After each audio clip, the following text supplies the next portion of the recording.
Unlike a team where no one takes ownership of the problems and therefore the problems never get solved, with us, everyone took ownership of their mistakes. Everyone took ownership of the problems. And when a team takes ownership of its problems, the problems get solved. And that is true on the battlefield, it is true in business, and it is true in life. All in all, I'm a pretty good dude. And, man, you got to get to that point.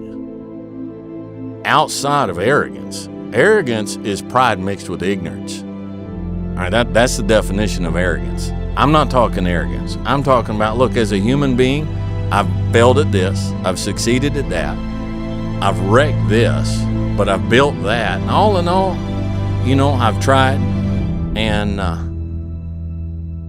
but I like me, so I'm going to give me some grace.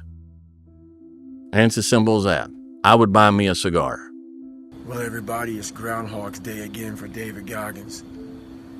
If you pan it down here, you see it's about 3 o'clock in the morning, and there's not a car or a person in sight. If you pan over here, it's the same thing. Not a car or a person in sight. People want to know where I find my strength at, where I get my strength. I get it from a lot of places, but right now, this morning, I'm getting it from, there's not a motherfucker that's up. There's not a car, there's not a person. Everybody's in their bed, sleep, dreading that it's a Monday, hate it's a Monday, and I'm loving it. I'm loving that. Where everybody's getting weaker, I'm getting stronger.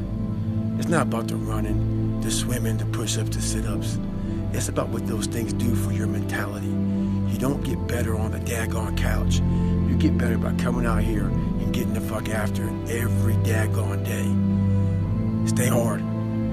But I'd like to speak to you a little bit this morning about young people in particular, about accomplishing things. When I was young, as you know, I had a difficult childhood, but there's no excuse for people not being able to do what they want to do. You can do anything that you want to do. For example, as I've told you before, I lived in the back of an old car. I taught myself to read and write. So if you're young, don't give up.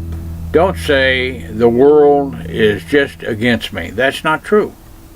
That you have greater potential, that you will always strive for personal excellence in life, that you will not be satisfied with the standards and expectations of average. The average man inspires no one. And when you accept embracing hardship, physically, mentally, emotionally, putting yourself through hardship, training hard, eating right, being disciplined, having life structure, eliminating negative thoughts and people from out of your life, knowing that there is no man on the white horse that's going to gallop in to save the day, that you are the man on the white horse and you're going to gallop in and save your own day. You are the hero in the story. They will not save you. They want you to work a minimum surviving job, a job that will let you just survive at the minimum level, to pay your taxes, to just get by, to be a cog in a wheel. You just don't fit in. I got something to, you'll start getting away from people that are negative. You only want to be around positive. You'll start not wasting your time on things that aren't productive, and you will start taking your time and energy